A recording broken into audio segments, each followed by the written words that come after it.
Oh, it's massively disappointing for the Sixers. It's disappointing for me personally. With my friends at Fox Bet yesterday, I gave America a can't lose 3-team parlay. It was going to pay 8-1. Dallas minus 5.5 locked in. Clippers minus 7.5 easy money.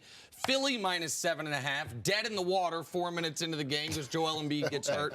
So selfishly, bottom line, you lost money. Because Joel Embiid got hurt. But more importantly for them. Listen, Antoine, this was 20 games ago. I felt like I knew this was a lost season for Philly because this was a finals run or bust, not championship or bust. But if they make the finals this year, that was going to be the barometer of success. And we knew a month and a half ago that wasn't going to happen. But the Ben Simmons injury opened up an alternate path to this being somewhat successful in as much as you could get a real sample size of what would this team look like if we not blew it up, but traded away one of our major pieces this summer, that piece being Ben. Now, unless Joel is back way sooner than at least I expect, you're not even going to get that almost consolation prize on the season. So if you're a Sixer fan this morning, it's just a stomach punch after a stomach punch on what has been a bad season already. And it makes it really difficult, too, because if he misses a significant amount of time, you're going to probably fall in the standings. You're probably going to drop. You can almost drop to 8, depending on if you can win some games. They haven't been playing great over the last 10 games anyway, only 5-5. So now you add both, get your superstars out. It becomes very difficult to win games with every team pushing for the playoffs. So you could drop down and end up playing a really, really tough opponent, maybe Toronto in the first round, the Celtics in the first round. So it becomes very hard and the season becomes a disaster. If I'm Philly right now, you got to just hold your horse. You got to understand the injuries happen. They're a part of the game. You don't want to overreact. You need to get these guys healthy. You don't want to blow this thing up because of injury. So Brand has a tough decision to make. Obviously, you got to make sure both of these guys come back healthy. You're talking about 2 major injuries in 2 spots that can linger on when you think about, Ben Simmons' back and then now his shoulder. So you got to be cautious of 2 superstars because you don't want to blow it up and put your whole franchise at jeopardy, and you work so hard to become a good playoff team, a championship team. Well, can you just let's not overblow this. What's the upcoming schedule for the Sixers right now? It's not hard. They've got a soft schedule aside from the 2 games against the LA teams, like 6 of their next 7 against some of the worst teams in basketball. But the Cavs are one of the worst teams in basketball, and without Embiid and Simmons, you lose to them. Like that, you get blown out by them. And we should mention, there's no significant time yet that we've talked about that he's going to miss. He's going to have an MRI today. So this is all just a big maybe right now, but it's still a tough blow for the Sixers. So when we were talking about the Sixers, we talked about the Sixers in rehearsal. We did some rehearsals. We talked about the Sixers. And I was like, who do the Sixers remind me of? And they kind of remind me of the We Believe Warriors for this reason.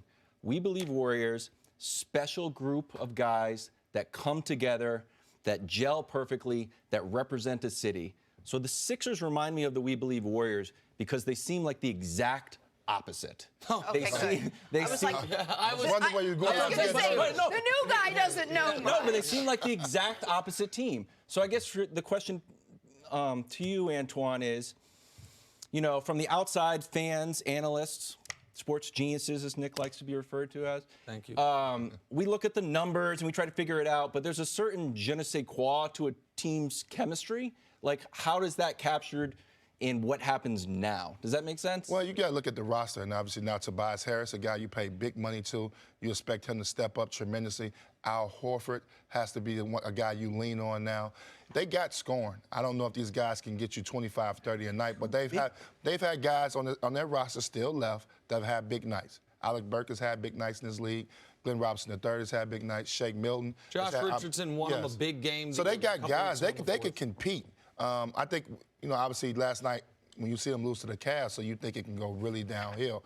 But now you lean on your coaching. Now this is where Brent Brown earns his money. Yeah, well, figuring out creative ways to make this lineup work and try to hold the fort down if they miss significant amount of time. One last point before we move on, which is on this show at least, we have talked a lot about if they have to trade one of these guys. Everyone who's been on this show has said you'd trade Simmons, you'd trade Simmons. Ben Simmons fans in Philly, even though Ben just got injured, are saying this is why Ben's the guy you keep and Joel's the guy you move. Prior to Ben's back injury, he had played 81 and 79 games in his 2 seasons as a pro. He'd been incredibly durable. Joel Embiid's been anything but durable as a pro ago, and now he is injured again, which is another fly in the ointment for Philly in what they do moving forward.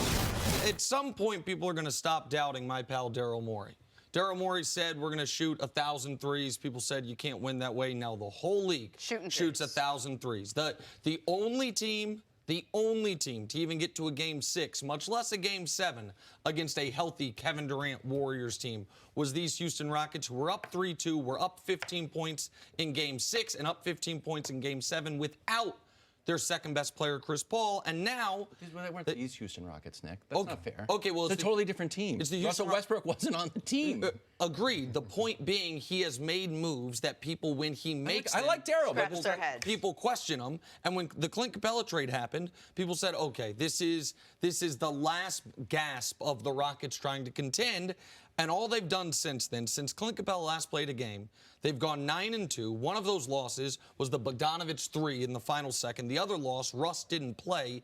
And most importantly, what trading away Capella has done, Capella, who, by the way, still isn't playing for his new team because he's injured, has unlocked the best version of Russell Westbrook that we've seen in quite some time. He's not shooting threes. He had another monster game last night. He has brought some energy and some toughness to this team, and he's gotten back to playing Russell Westbrook basketball, and that doesn't happen if he has a big out there. That doesn't happen if Clint Capella's still out there. All right, So say it. Yeah. So say it. Say what? Can they make the NBA Finals? Oh, listen, right now they're the third best team in the NBA. Lakers, Bucks, and the Rockets. Okay, so can they make the NBA Finals? They have the best chance of any team in the West to upset the Lakers. Do you think? I think so the say Lakers. no. No, they can. I don't think they will. They're not my pick to make the finals. Everybody can. They have the best chance of anyone not named the Lakers or the Bucks in making the finals. Nick, I like Daryl. I think he's done a terrific job of putting together great regular season teams. They're great. The problem is they shoot 53s last night. They only had 93 shots. You're not going to win an NBA title like that. The reason why you're not going to win an NBA title like that, the Phoenix Suns tried it. They couldn't do it. Then you talk, Golden State did it, but Golden State did it with guys who are 50, 40, 90 guys. You don't have anybody on the Rockets that's 50, 40, 90 guys. You don't have knockdown three-point shooters. You got guys that are very capable and are good shooters that make threes, but they're not going to be able to win come playoff time. Too many bad possessions, too many empty trips going down. They take a lot of bad shots. That style of play works in the regular season, of course. But that's what Russ is there for now. Now you have a guy that can get to the rim. Now you have a guy that will shoot the mid-range. Do you think come playoff time, you think that the teams are going to actually play Russ with a center? It would not happen in the playoffs. Well, then they got to take the center off the court, and now you're playing to the Rockets' hands. Okay, but I would rather take my chance there. They're not going to play him with a center. Don't get me wrong. This style opened up where Russ can be very effective. He's the one guy who's benefited the most from this trade. Yep. James Harden is going to be James Harden. We know that. But can the other guys benefit from it? I like the pieces they added. I told you yesterday the fact that they're getting guys that can play small ball, because you got to be able to. Carroll, those guys. They were great defensively last night. Active hands, really take. But they're going to still get out rebounded. It's going to be empty possessions with some of the shots they took. They took 53s last night. That's more than twos.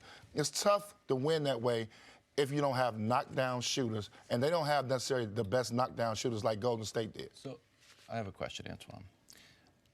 When you were playing, I remember that Scottie Pippen said this was like the big flaw about the Rockets, that they look great on regular season, but over a 7-game series, once I figure you out, and there's a certain newness to this that people haven't figured out. And once it's like, oh, I figured it out. You guys shoot a whole lot of threes. We can defend that, and that's why they don't win playoffs. So, like, is that a factor that, like, once you play a team 7 times, you can figure them out? Yeah, without question. In the series, you can. The thing was great about having Russ and James Harden, they can win a playoff game on their own. They can have big nights. That's the advantage they have over a lot of teams. That's why Nick probably has them the third best team in the league. I don't think they're better than the Clippers, but they're the top 4 teams in the league. I think they're 4. I think the Clippers are better than them.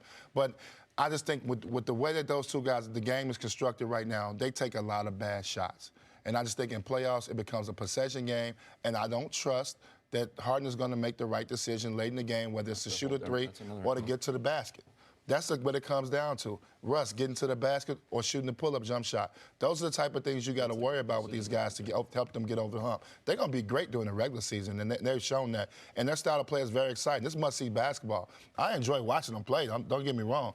I just shoot threes all the time. I watch them play, but I just about.